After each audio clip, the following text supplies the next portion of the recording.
Hello everybody, welcome to the PTB patch notes of 3.4.0. This is the addition of the new killer and survivor, the Oni and Yui Kimura?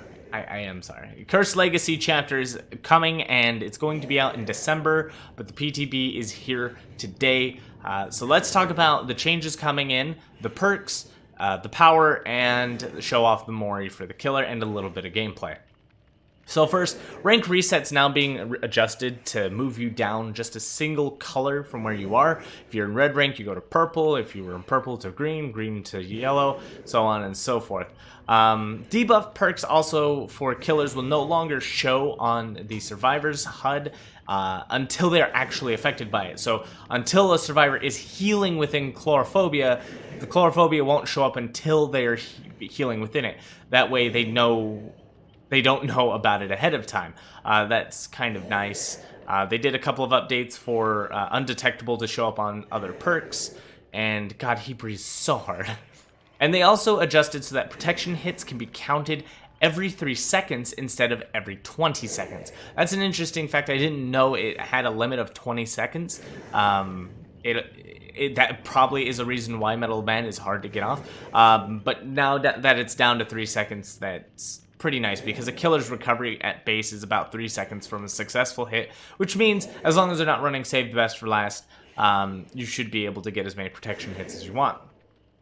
Now, Legion changes have come. A lot of people were telling, this information was leaked a while ago, and a lot of people are telling me this ended up being a nerf for Legion. I'm not sure. It seems to swing around. Essentially, mend times are, I think in general, decreased down to 12 seconds by yourself, and then if someone else mends you, they knock 4 seconds off of that down to 8. And then while attacking in Feral Frenzy, Legion no longer counts it as a basic attack, can't use it to stack up Save the Best for Last, but now no longer suffers the effects of losing Save the Best for Last when hitting the Obsession, but that's not very helpful because Frenzy can't down anybody, so it's probably one of the worst situations I think Legion could be in. When we get into the Oni later, I honestly think some of the powers of the Oni should have been Legion's. So there's a whole bunch of add-on changes here and there. Again, it's not all straight down, but it's a little all over the place. I hope Legion mains find happiness somewhere, because I know they're suffering, and if they're not suffering, bless your soul, ignorance is bliss. Spirit changes. So we've already talked about this in the Spirit video. Go watch that if you want to talk about it. Here, she's nerfed, she's done, she's out. People say she'll be fine. I don't think so. I already don't think she's very strong without add-ons. Everybody's always telling me that she's like top killer. I disagree heavily. Her add-ons the only thing that made her strong. The add-ons listed here are being nerfed that I thought made her strong if she used them.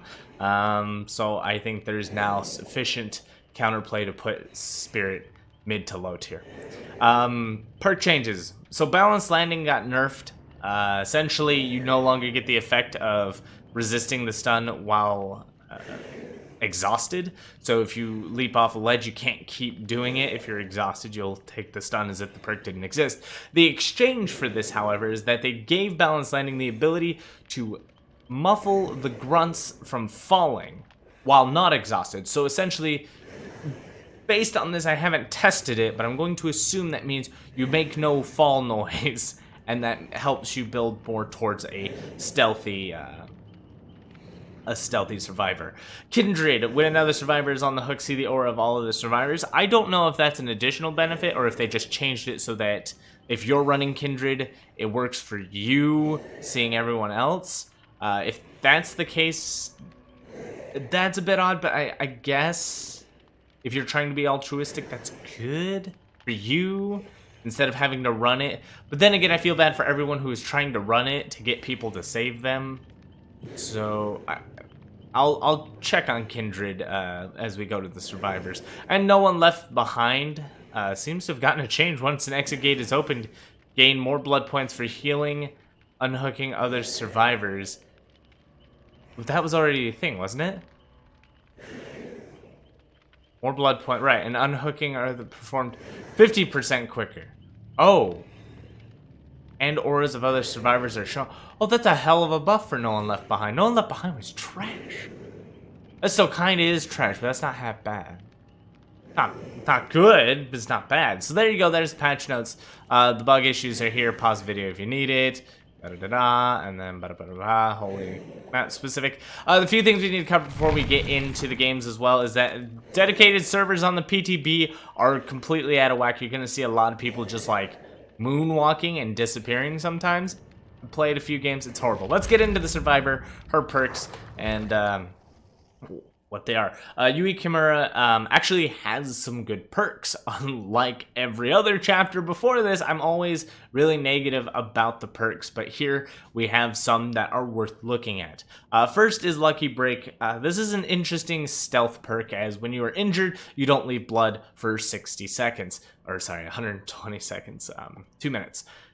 Essentially, it's pretty nice. It's kind of a way to keep yourself stealthy. It does deactivate after it's been activated for the entirety of 2 minutes. Of course, that's at the lowest level, so I'm assuming you get more time. But blood is one of the most effective tracking methods a killer has to follow you, especially on an indoors map or an area where you're in a house where there's no grass. Being able to cover that up will help Iron Will, Quick and Quiet, and other perks work well. So having that on, it's not a great perk, it's not meta breaking, it's not going to be like the best thing ever, but it's definitely interesting. Any Means Necessary is a meme. I can't believe they put this in. Effectively, if a pallet is dropped, you can walk up to it, and after holding the button for 3 seconds, you put the pallet back up, and then this goes on cooldown for like 2.5 minutes. It's a trash perk. Realistically, it's trash. I don't even see how you could get effectiveness out of this, because majority of the time, it's like you're not going to be able to slam the pallet down and pick it back up immediately. It takes 3 seconds to charge it up. One thing I don't know is if you can interrupt the killer from breaking the pallet by starting the prop it back up. Haven't tested that. That would be interesting. But realistically, a killer breaks all the pallets or walks around and continues to chase you. If you go down and he goes back and breaks the pallet, you're not going to be able to reset. I can see where resetting a pallet can be useful, but it's like Unbreakable, right?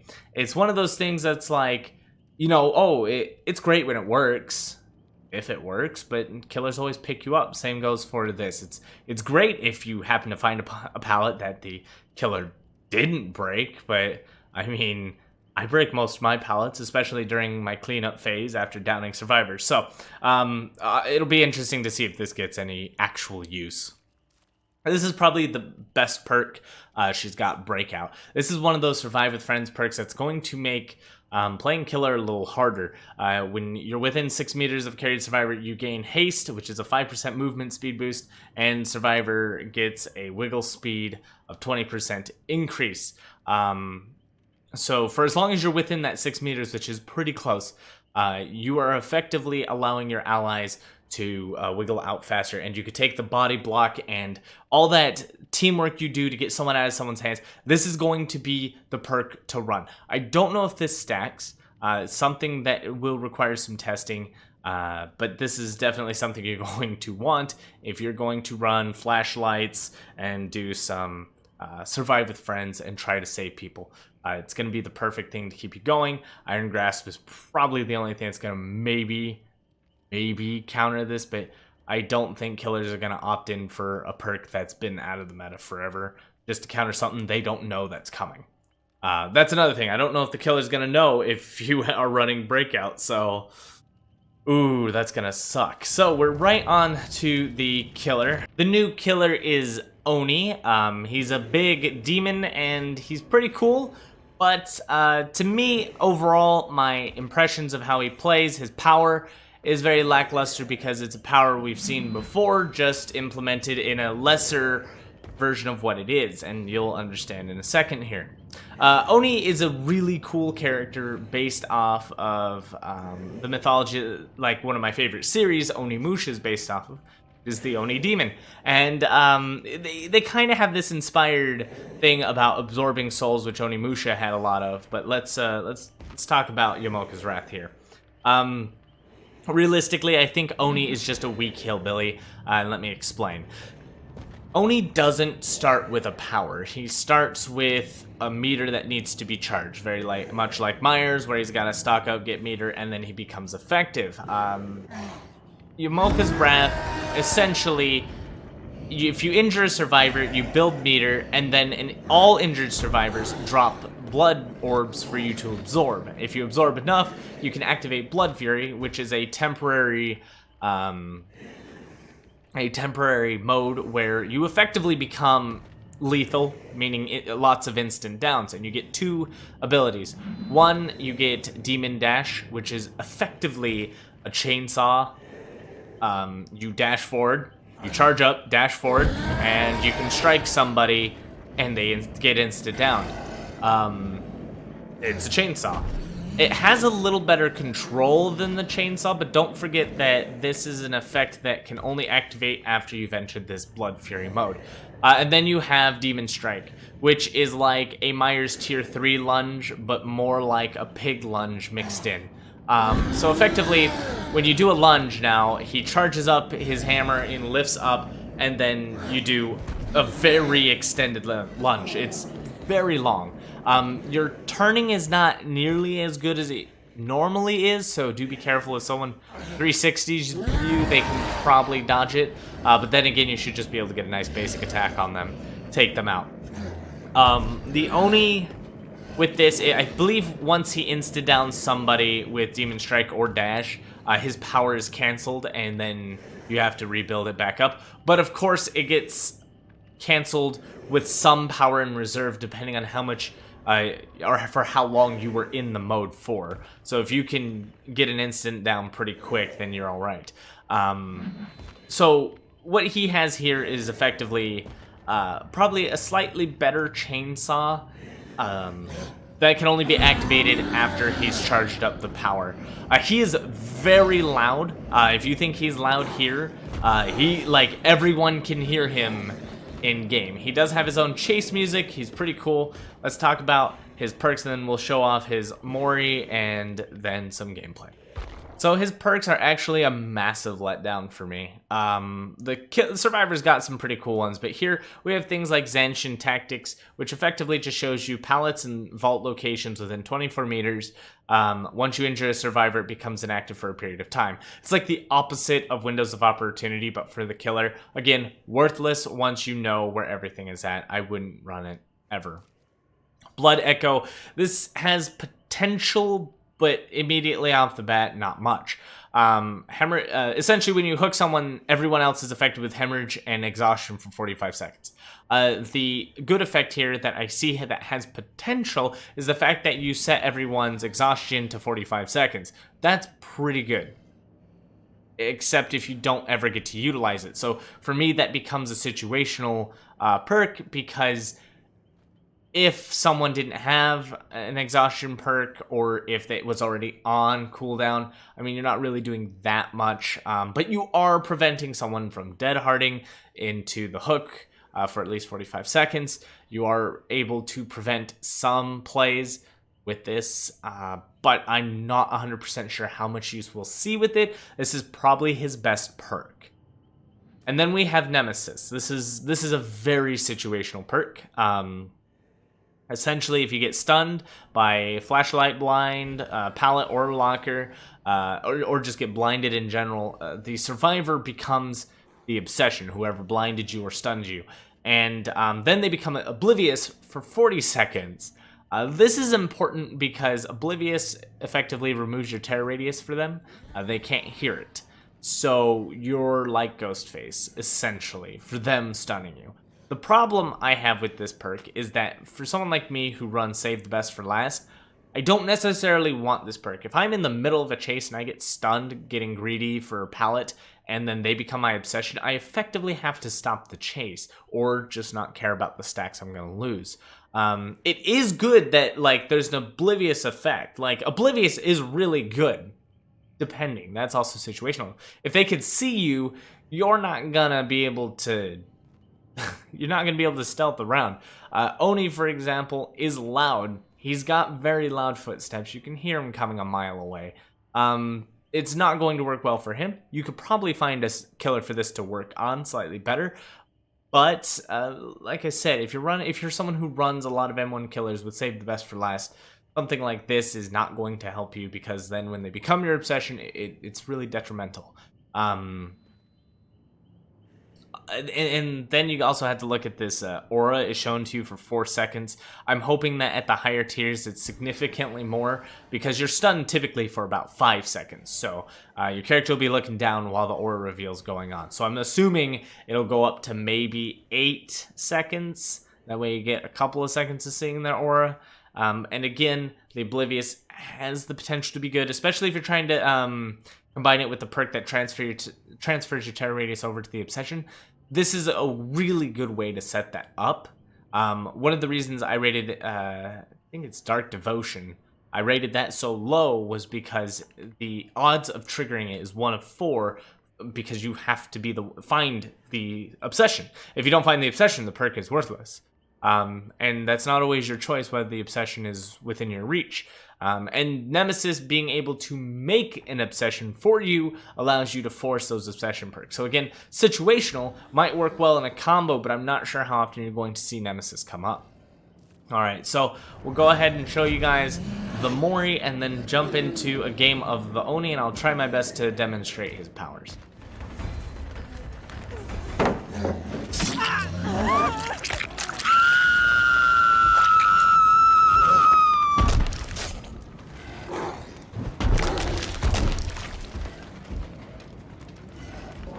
Grim Pantry at Backwater Swamp. So we're going to be playing without some top tier perks, that's for sure. I just put on whatever good stuff I had. So now you can see the effect of some of his perks, and effectively I don't have a power to start. So holy crap, there are a lot of... Never really do appreciate how many pallets there are to deal with. Here's the unique chase music. So we're gonna have to take the loop, because I can't really do anything. I've got no power. Gotta hit him. And he's risky. So we filled half the power up with a single hit, and now he will start spawning orbs, which you could slow down and absorb them or leave them to your whim. But you can fill the power immediately by trying to injure a healthy survivor, because he will provide you about half. There we go. Oh, just a little off, so we need to absorb just a little bit, which should be 1 set of orbs here. So I've got full power. I don't know where the hell he went. Now I can activate the power if I want to, which I don't, because doing it against an injured survivor is a really bad idea.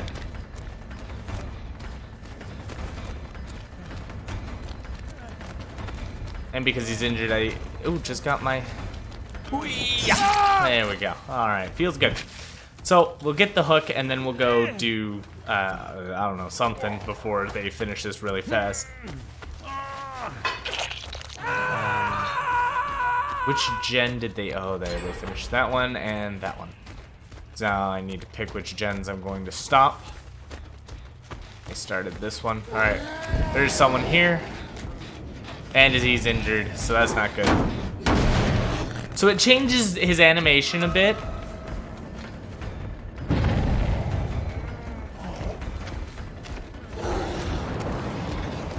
And that was me doing the dash and canceling. Ooh. Ooh, there we go. I wanted to chase someone who was full health, because...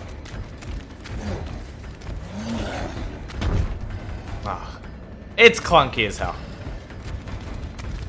Where did she?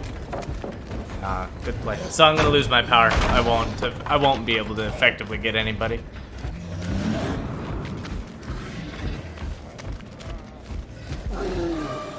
Oh, there's the stun, and back to what we do. Grab some orbs, chase someone around. Lots of pallets and windows over here.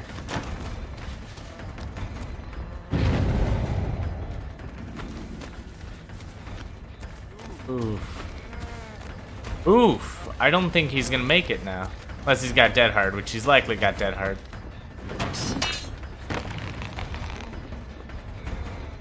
Jeez. This is such a bad setup for me. Well, at least we got him. And doesn't give me any more power because he's already injured. Oh, not coming for that save. Uh-oh. They maintain the pallet. This is such a nasty location. What am I gonna do? Just hope for the hook and hope for the best. That's all I can do. Get Pop Goes the Weasel. Figure out which gen I want to hit. This one. Grab some orbs. I guess I'm gonna have to play defensively here. So we're gonna clean up these orbs, mostly because if I wanted to track anybody, I definitely don't want to see the orbs where they're not currently. Orbs over here. Oh, there's someone. Maybe I can get him. Okay. You didn't even move, sweetheart. You gotta move.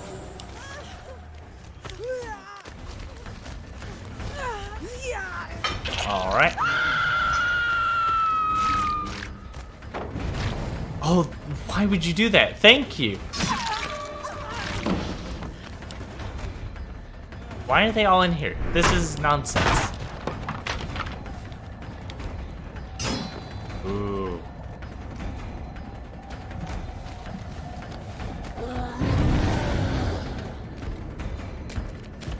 Alright, where are they at?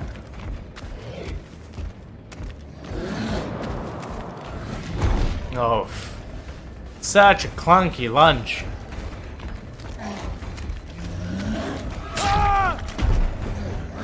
I guess if they're injured, you get to keep the power.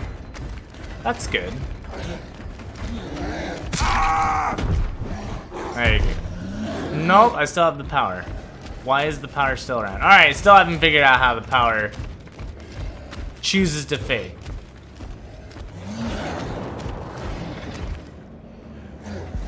Okay. Now it went away. Wait, what? Excuse me, game. That's not how you work, I think. Oh, we killed someone already. But they don't leave orbs on the ground as long as they're bleeding. That much is good. You can collect through a wall. All good. Down to the last gen. But this is the part where I kind of believe that he's not gonna be as viable as someone like Billy, who always has a chainsaw, can always get a movement speed boost. Though, yeah, I did get 2 downs in a row, which was lovely.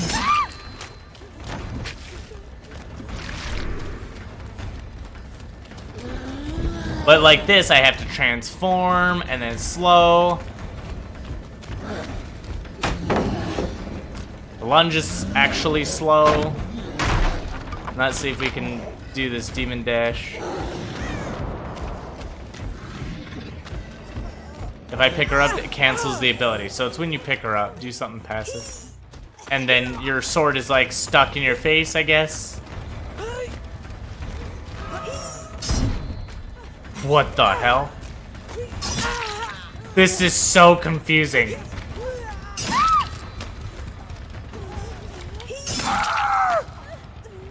Oh my god, please hook her. Okay, we killed everybody. I have no idea what's going on. Yeah, then there's, you know, this shouldn't be happening. I think people are playing around on PTB. It took me an hour to get this game. And of course, with no ruin, generators get slammed real fast. But as you can see,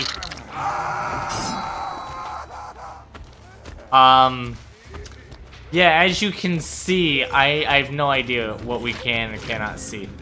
I'm legitimately confused. But we win! Yay! So I guess it's when you pick him up that the power fades, not when he attacks. But I've had it where he attacks and the power faded. But that's good. That's good. It's a multi-purpose hit. better than what I gave credit for, but every other time I've done it, it faded on hit. But I guess it's when you pick up. Well, I mean that's Oni for you. He's like the lesser hillbilly. He's fun, I suppose. He's cool. His power's different. These orbs are really cool. I like them. He holds his hands and checks his nails every once in a while. That's nice.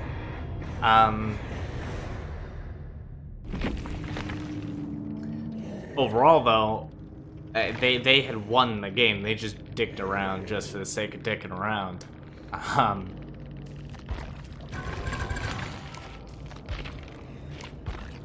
But with that being said, no ruin, it'd be rough for any killer, and then, you know, you just... If I'm gonna be at rank 1, I have the choice of Nurse and Hillbilly if I'm playing to win, and then he just feels like he's going to end up in the bucket of other killers, and that's how I feel this game has become. They release something new only for it to be like, it's something. Especially all the new killers feel a little refurbished, especially the Freddy rework, and it just always feels that the next killer is just going to be bits and pieces of prior mechanics that have already been worked. The cool mechanic is that he absorbs orbs. I think that's really cool, but the effect of what he does is essentially a chainsaw and a very slow lunge. If you don't have a pallet near you, you're probably going down just like you would any chainsaw, but stay near a window. You should be able to counteract Oni pretty well. I feel there's going to be issues that they're going to change on Oni, and if they make him worse, I'm really fearful of that. Spirit just got slapped in the face with some heavy nerfs. I can imagine people complaining of Oni walking around, slapping a couple of people down and being like, it's too much. But we'll see. I'm willing to wait for the PTB's patch notes to be updated with what they're going to release Oni as. If he releases as is, he's an okay killer. He's nothing like fantastic. He's no hillbilly. He's no nurse. But he's also not Legion. So, with that being said, thank you all for watching. If you like this video, don't forget to like, comment, subscribe, and if you want to watch any of the gameplay content I have, I host a whole lot of videos on the channel. So thank you all, and as always, good game.